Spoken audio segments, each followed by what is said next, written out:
Semana 1, marco teórico de la gestión de proyectos.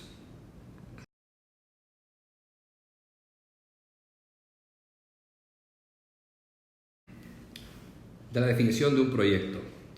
Miren, todos participamos en uno o más proyectos, sencillos, complejos y otros de carácter personal. Ejemplo de proyectos sencillos: organizar una fiesta, planear un viaje. Ejemplos de proyectos complejos: introducción de un nuevo producto al mercado, construir un edificio, realizar una campaña publicitaria. Asimismo, existen problemas muy personales, como nuestro proyecto de vida o nuestro proyecto de desarrollo profesional. Lo más importante es cómo se define un proyecto. Un proyecto se define como un conjunto de esfuerzos temporales dirigidos a generar un producto o servicio único. Son dos características para decir que algo es un proyecto: que es temporal, o sea, tiene principio y fin. Eso es un número 1. Y la característica número 2 es que genera un producto o servicio único. Eso es un proyecto.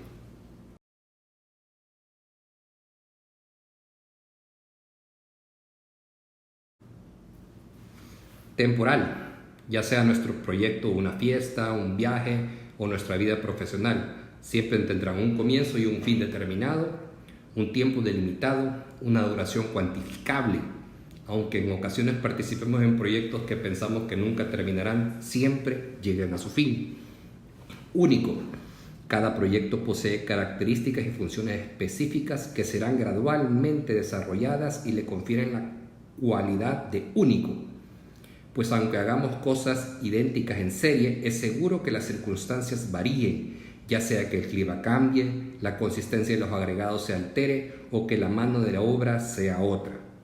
Todas estas circunstancias y factores hacen que cada proyecto sea único. Vamos a ver de 2 a 3 conceptos tradicionales y tendencias en el ámbito de los proyectos. Tenemos en este cuadro que ven ahí el periodo, la definición del éxito y las habilidades requeridas.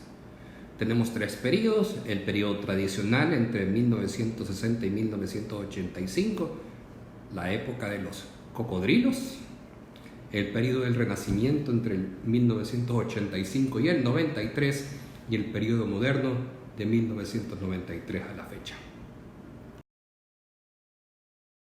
El periodo tradicional, la definición del éxito. En ese periodo medimos el éxito principalmente en términos técnicos. En dicho periodo, y aún en casos actuales, mucha gente trabajando todavía como dinosaurios, al contratar el desarrollo de un sistema electrónico o el diseño y construcción de nuestra residencia, consideramos generalmente que no cumpliremos con el tiempo de entrega, y el presupuesto tampoco se va a cumplir, y para considerar exitoso el proyecto será suficiente que funcione como esperamos y que la calidad sea lo primordial, ya que utilizaremos el producto del proyecto por un largo tiempo. Las habilidades para poder trabajar en ese periodo tradicional son: con base en estas expectativas, las habilidades requeridas por el encargado del proyecto serían más técnicas, enfocadas a la experiencia y conocimientos específicos sobre el tipo de proyecto.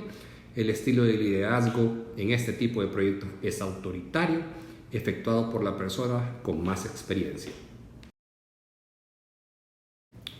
Periodo del Renacimiento. La definición de éxito es: el éxito se mide en función del apego al tiempo, costo y desempeño o calidad técnica.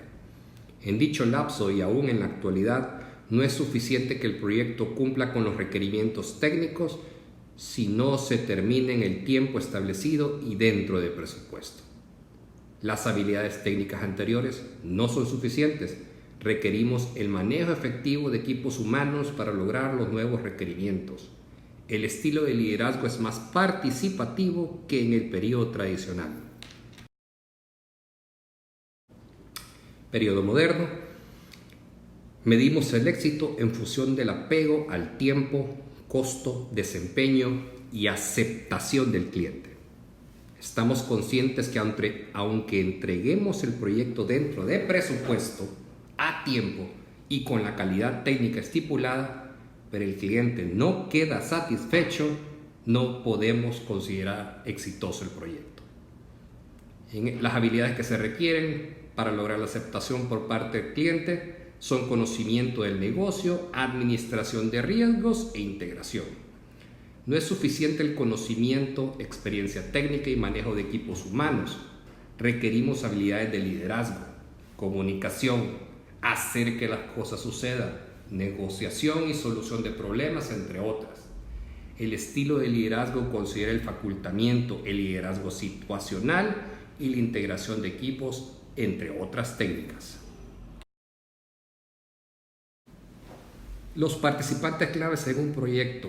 Vamos a definir como participantes a organizaciones y personas que serán afectadas o beneficiadas por el desarrollo del proyecto. Por ejemplo, en la construcción de una residencia consideraremos como involucrados al cliente y su familia, al arquitecto, a los constructores, a los vecinos, a las agencias de gobierno, asesores y compañías de servicio. Aquí tenemos a los involucrados en el centro. Son el cliente, el patrocinador, el gerente del proyecto y los miembros del equipo. El cliente puede ser un contratante, propietario o desarrollador. El patrocinador puede ser a cargo de la dirección del proyecto en la empresa. El gerente del proyecto es el encargado del proyecto. Los miembros del equipo, gerentes, organizadores, staff y proveedores. Más involucrados pueden ser los medios, público, cliente final, vecinos, equipo.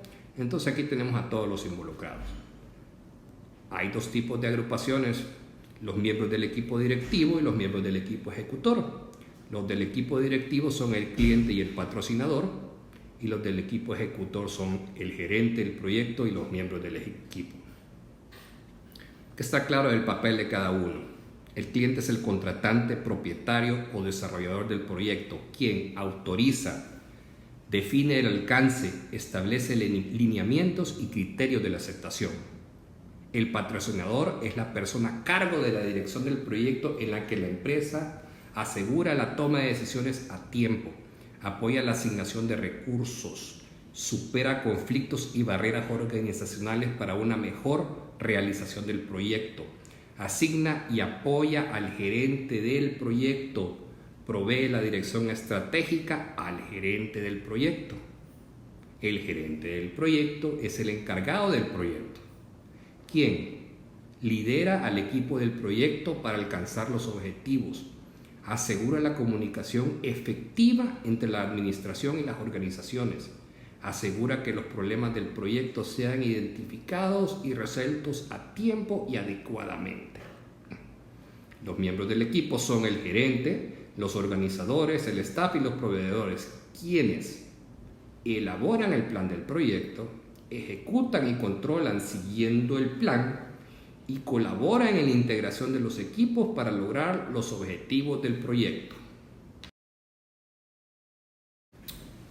Cuando el proyecto involucra a una empresa, el cliente está formado por varios departamentos hasta llegar a la dirección y los dueños. Para apoyar la labor del gerente del proyecto dentro del equipo directivo, establecemos la figura del patrocinador o sponsor, quien tiene la autoridad e influencia para superar conflictos y barreras organizacionales en pro de un mejor logro del proyecto. El gerente, sin el apoyo del patrocinador, tiene un trabajo mucho más complejo, al dificultarse la cooperación efectiva de las diferentes entidades directivas de la organización del cliente. Así, el equipo directivo está integrado por el cliente, contratante, propietario o desarrollador del proyecto, y el patrocinador, quien está a cargo de la dirección estratégica del proyecto dentro de la empresa. Por otro lado, el equipo ejecutor está integrado por el gerente del proyecto como encargado y los miembros del equipo, en el que incluye a organizadores, staff, contratistas, proveedores y asesores. Los 5 procesos de desarrollo o los grupos de proceso. Tenemos lo que es el inicio, la planeación, la ejecución, el control y el cierre. El inicio, establecer la visión del proyecto, el qué, la misión por cumplir y sus objetivos, la justificación del mismo, las restricciones y supuestos. La planeación, desarrollar un plan que nos ayude a prever el cómo. Cumpliremos los objetivos tomando en cuenta una serie de factores que afectan todo proyecto y que vamos a revisar en tales secciones en este caso. Aquí se establecen las estrategias con énfasis en la prevención en vez de la improvisación. La ejecución, implementar el plan, contratar, administrar los contratos, integrar al equipo, distribuir la información y ejecutar las acciones requeridas de acuerdo con lo establecido en lo planeado. El control, comparar lo ejecutado o real contra lo que preveímos o planeamos. Control. De no identificar desviaciones, continuamos con la ejecución.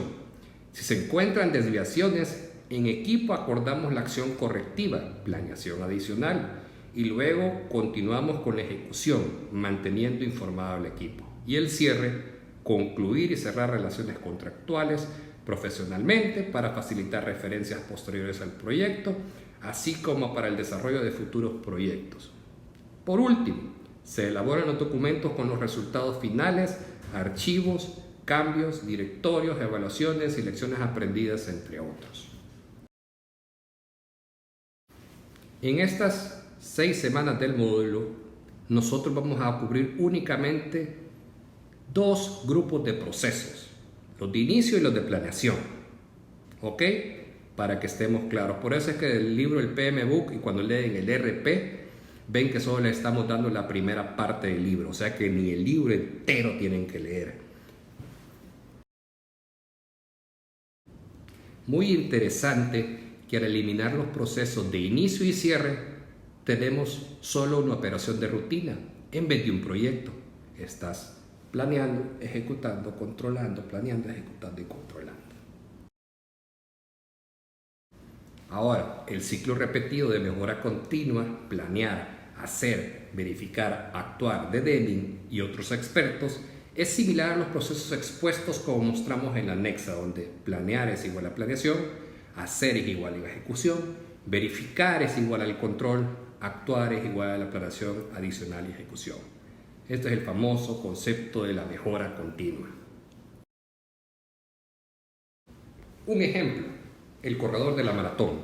Vamos a ver sus fases: inicio, planeación, ejecución, control y cierre. Inicio, decidir correr el maratón, establecer los objetivos, por ejemplo, terminar de entre los primeros 10, o terminar, o solo participar, inscribirse para empezar. Planeación, prever cómo cumplir su objetivo a partir de la fecha de inicio. En cuanto a presupuesto, tiempo, entrenador o equipo, registro de avances, herramientas, etc. Documentar las estrategias. La ejecución es ejercer el presupuesto. Hay que ir a contratar al tipo, entrenar con el equipo, registrar avances del acuerdo con lo establecido. Hay que correr la maratón. Controlamos. Evaluamos el desempeño en comparación con lo planeado. ¿En cuánto tiempo recorrería esta maratón de 10 kilómetros? Qué cortita esta maratón. En comparación con el tiempo que estoy empleando. Estoy recibiendo del entrenador lo que esperaba. Identificar desviaciones y ejercer planeación adicional en caso de desviaciones importantes para establecer y ejecutar la acción correctiva, tal como levantarse más temprano, cambiar de entrenador, entrenar más tiempo, etc. Durante el maratón tenés que ir monitoreando y ajustando el desempeño para cumplir su objetivo. Cierre, cerrar los contratos con las agencias de viajes, con el entrenador y así sucesivamente. Documentar los resultados y las lecciones aprendidas, organizar todos los registros y fotos y conservar los archivos para la próxima carrera. Aquí pueden ver un ejemplo claro de que algo tan sencillo como correr una maratón se puede ocupar esta herramienta de administración de proyectos. En el siguiente diagrama graficamos los 5 procesos a través del tiempo en el que el eje vertical considera el nivel de actividad y en el eje horizontal lo referimos al tiempo. En esta figura apreciamos que la curva de inicio considera un lapso que se empalma con las curvas de planeación, ejecución y control, pues en muchos proyectos al inicio establecemos premisas que debemos revisar en las etapas tempranas del proyecto hasta confirmar su viabilidad. Aquí puede ver que los 5 procesos están traslapados: inicio, planeación, ejecución, control y cierre. Y parece que el único que funciona durante todo el proyecto es el de control. La planeación es continua. También apreciamos que en las etapas iniciales la curva de planeación muestra un nivel de actividad mayor y disminuye hacia las etapas cercanas al cierre, ilustrando que la planeación continúa durante todo el proyecto, contrario al paradigma tradicional donde no hay tiempo para planear, pues se considera la planeación como un evento aislado y concluido antes de iniciar la ejecución. La razón de que la planeación sea continua corresponde al ciclo de planear, ejecutar, controlar, planear, donde periódicamente desarrollamos planeación adicional o estrategias correctivas a lo largo de la vigencia del proyecto. La ejecución y el control son 2 caras de la misma moneda. La curva de ejecución empieza muy cerca a la de planeación y tiende a incrementar progresivamente su nivel de actividad hasta llegar al clímax del proyecto. De ahí en adelante comienza a descender gradualmente hasta llegar al cierre. La gran mayoría de los proyectos se comportan de esta forma por ser temporales, o sea que la ejecución se incorpora y desincorpora gradualmente a lo largo del proyecto. La curva del control inicia y termina junto con la de ejecución. Es decir, si no hay ejecución, no hay control. Dado que implica comparar la planeación con la ejecución, si no contamos con una planeación adecuada, el control no nos arroja datos significativos, por lo que si no hay planeación, no hay control. La curva de cierre considera un tiempo de desarrollo debido a los cierres contractuales y administrativos previos a la conclusión del proyecto. En contraste con esta práctica de 5 procesos para el proceso de desarrollo de proyectos, el esquema tradicional podría ilustrarse en solo 3 procesos, como mostramos en la siguiente figura: improvisación, parche y cierre. Señores, y todos ustedes han estado en proyectos que así se manejan, improvisando, parchando y cerrando. Por lo general no se formalizan ni documentamos el inicio del proyecto compartiendo la visión y objetivos con los involucrados. Comúnmente no implementamos un plan de proyectos que considere e integre todos los factores del mismo. El enfoque está dedicado a la corrección más que a la prevención de problemas. En muchos casos no existe un estándar preestablecido de reportes y controles efectivos y puntuales. Estos los presentamos sobre la marcha, basándonos en la prueba y el error. En el marco teórico, consideraremos nada más 9 áreas. En el PMBOK son 10. Pero para que entendamos esto, vamos a basarnos ahorita en 9. Ahí tienen el alcance, el tiempo, el costo, los recursos humanos, la comunicación, el riesgo, abastecimientos e integración. Donde el alcance es la definición de lo que incluye y no incluye el proyecto. Tiempo, programa, calendario, entregas parciales y finales. Costo, estimados de costo, presupuesto, programa de erogaciones. Calidad, estándares relevantes, cómo cumplirlos y satisfacer los requerimientos. Recursos humanos, equipo del proyecto que integra colaboradores tanto internos como externos, sus roles y funciones de cada cual. Comunicación, información requerida, presentada en reportes e informes, quién los genera, quién la recibe, con qué frecuencia la entregamos, juntas, medios de distribución. riesgo, amenazas para controlar, por controlar, oportunidades que capitalizar y planes de contingencia, abastecimientos, estrategias de contratación, cotizaciones, concursos, contratos y administración de contratos. Integración, la administración de cambio, las lecciones aprendidas e integración de todas las áreas. Entonces visualicen un triangulito y en cada extremo del triángulo tienen el alcance, número 1, el tiempo, número 2 y el costo. ¿Ok? Desde ya les anticipo, esa es la triple restricción: alcance, tiempo y costo. Y por otro lado tenés que cada uno tiene sus ejes de calidad.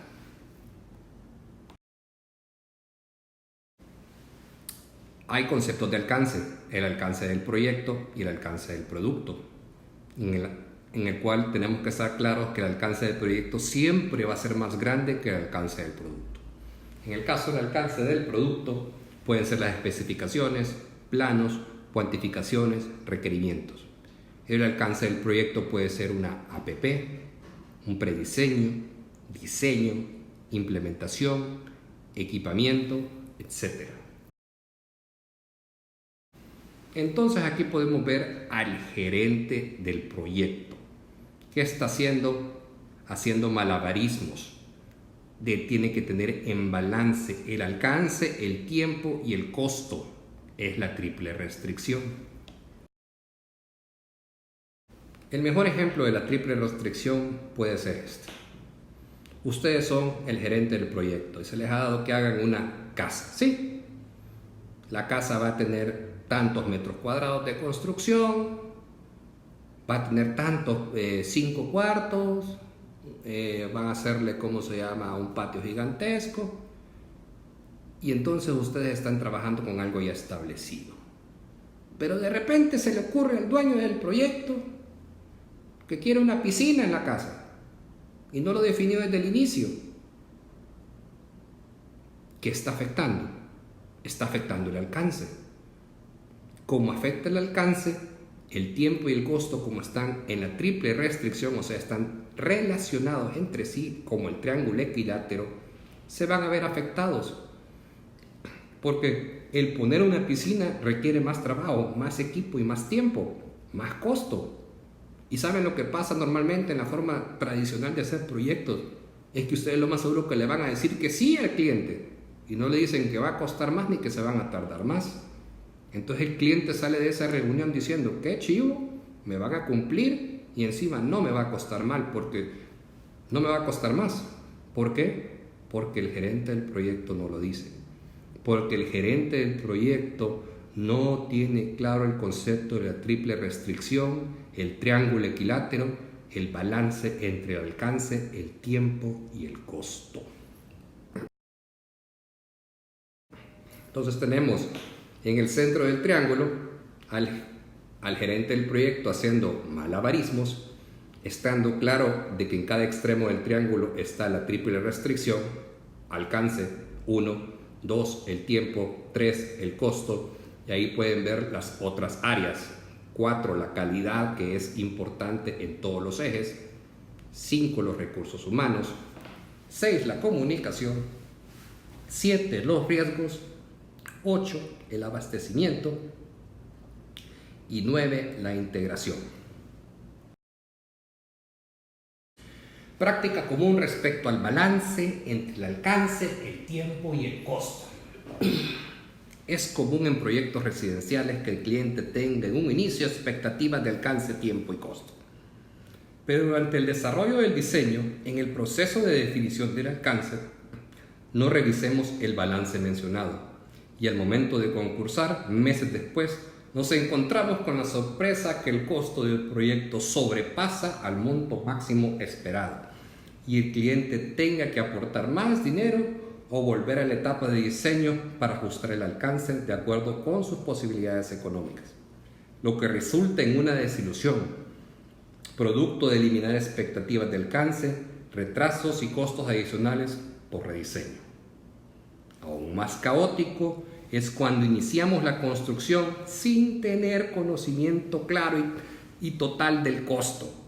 Y las sorpresas aparecen en etapas avanzadas de la obra, donde el cliente queda obligado a suspender los trabajos, no sin antes hacer previos intentos improvisados por reducir costos vía negociaciones de contratos o modificación de especificaciones. En muchos casos, los acabados de instalaciones sufren recortes que perjudican tanto el concepto del diseño original como el buen funcionamiento de la residencia, la cual esperamos sea utilizada por muchos años, con altos costos de mantenimiento y adaptaciones posteriores, no siempre bien logradas. Esto todavía es bien común en nuestro paisito, señores. Esa gente o esos grandes proyectos que de repente por ganarlo decís, tirás los costos más abajo solo para ganar el proyecto y después venís con acciones de cambio para modificar las cosas. Eso no es ser transparente, señores, y eso no es metodología PMI. Ustedes al seguir esta herramienta van a evitar ese montón, perdón, no es montón, sino que esa serie de cosas que quedan en áreas grises. ¿Ok? Esto hace que los proyectos se vuelvan más transparentes. Esta metodología por eso es importante, señores. El ejemplo anterior puede parecerles exagerado, si fuera la excepción más que la regla. Lamentablemente, el cliente cree que esta es la naturaleza de los proyectos y reduce sus expectativas, cuando en realidad es posible administrar con un enfoque de prevención y orden, con resultados predecibles tal como se plantea en la metodología. Ilustramos puntos importantes ejemplificando el diseño y construcción de una residencia, dado que la mayoría de los lectores pueden relacionarse a este tipo de proyectos. Sin embargo, los principios presentados se aplican igualmente a proyectos grandes y complejos sin importar la naturaleza del producto del proyecto. Podría ser el diseño y contratación y construcción de cualquier tipo de instalaciones, o el diseño, codificación, prueba y aplicación de un nuevo software para un sistema de información, o el desarrollo de un nuevo producto, farmacéutico por ejemplo, o el diseño y fabricación, instalación, prueba y entrega de un nuevo sistema de telecomunicaciones, por nombrar solo algunos ejemplos de proyectos actuales. Los principios del modelo escala se aplican igualmente a todos ellos. El triángulo alcance, tiempo, costo con la calidad está cimentado por dos áreas de alta repercusión para el éxito del proyecto: los recursos humanos y la comunicación. Muchos proyectos fallan por deficiencias en la selección e integración de equipos de trabajo o por comunicación deficiente. El ejemplo anterior refleja una falla de comunicación, pues si el cliente hubiera sabido en etapas tempranas del proyecto acerca del riesgo por no monitorear el balance de alcance, tiempo, costo, habría ajustado el alcance, el tiempo o incrementado los recursos económicos disponibles o una combinación de ellos. Otra área clave para lograr dicho balance es el manejo del riesgo. Ahí aparece el riesgo, el número 7. Todo proyecto presenta riesgos los cuales se deben identificar, prever y monitorear. Una de las estrategias para transferir ciertos riesgos es el manejo efectivo de los abastecimientos. Número 8. Evaluando las estrategias de contratación, el número de contratos, el tipo de contrato, la forma de pago, la preselección de empresas, la administración y supervisión de los acuerdos contractuales, etc. Por último, pero no menos importante, encontramos el área de la integración, que está relacionado con el desarrollo e implementación del plan de proyecto que integra las 9 áreas en este caso, así como la administración ordenada de los cambios y la documentación de las lecciones aprendidas. Esta última área, la de la integración, casi no existe evidencia de proyectos realizados de acuerdo con el plan original. Los cambios son inevitables y deben esperarse. Lo importante es la forma en que el equipo de administración responderá y manejará los cambios del proyecto, cómo logrará que los cambios añadan valor, que se autoricen antes de la ejecución y se actualicen todos los documentos afectados. Práctica común respecto al plan del proyecto. En la administración tradicional, en el mejor de los casos, desarrollamos un plan considerando solo el tiempo y el costo en vez de las 9 áreas descritas, lo cual causa que al momento de controlar la base de comparación no sea real o confiable, por lo que es común reportar buenos avances al inicio, pero a partir de medio camino hasta el final encontramos desfases considerables que típicamente resultan en proyectos retrasados y fuera de presupuesto, cuando no utilizamos el tiempo de corrección por falta de veracidad de la información. ¿Cómo se hace tradicionalmente los proyectos o mala praxis? Las fases en todo proyecto en la administración tradicional son estas. Optimismo general. Iniciamos con la esperanza de algo nuevo y con buenos augurios. Somos proactivos, ¿se acuerdan? Ese montón de gente proactiva. Desorientación inicial. No sabemos por dónde empezar, tenemos muchas ganas e iniciamos con lo que consideramos más urgente, pero postergamos lo importante. Me recuerda a la herramienta del manejo del tiempo que vieron en los primeros módulos. Periodo de desorden incontrolado. La ejecución está en su máximo, todo es un relajo. Contratamos a los diversos proveedores y no todos cumplen como dijeron, pero bueno, así es. El alcance sigue sin definirse y cambia frecuentemente. Entonces surge la alarma y caos, el tiempo está en contra de nosotros, ya no es nuestro aliado.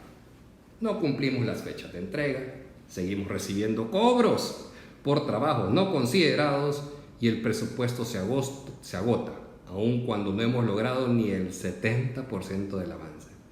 Además, hay problemas con la calidad de los trabajos efectuados.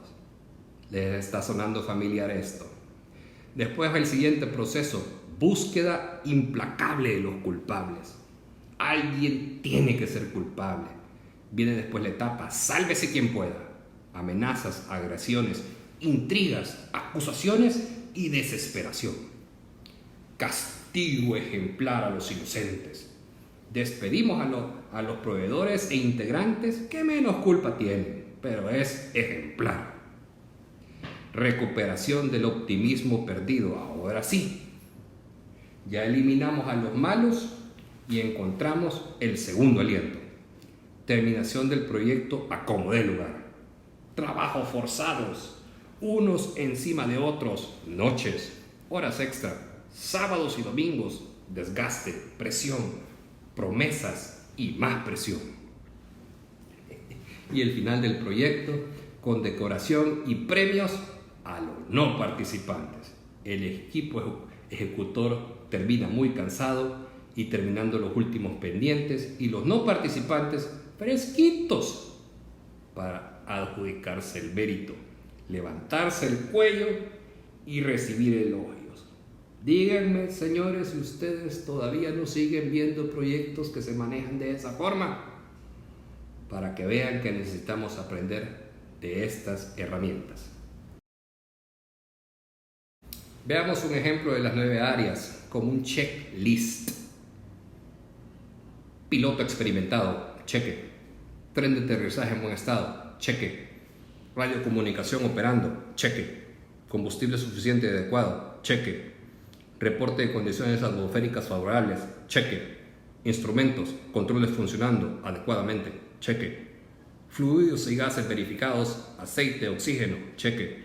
Alerones funcionando, cheque. Elementos mecánicos revisados y aprobados, cheque.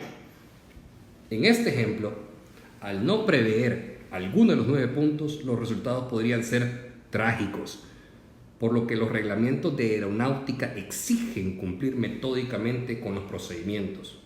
Asimismo, al despegar un proyecto necesitamos un plan de vuelo que considere las 9 áreas para asegurar un despliegue y aterrizaje programados y predecibles. Comúnmente consideramos las áreas, aquí en este caso estamos poniendo 9, pero de acuerdo al PMBOK son más. Entonces, comúnmente consideramos que las áreas intuitivamente, lo cual es un error, escalera de inferencia me recuerda, sin documentar y comunicar efectivamente a todos los involucrados, lo cual resulta en un manejo improvisado con un alto nivel de desgaste y con mucha turbulencia.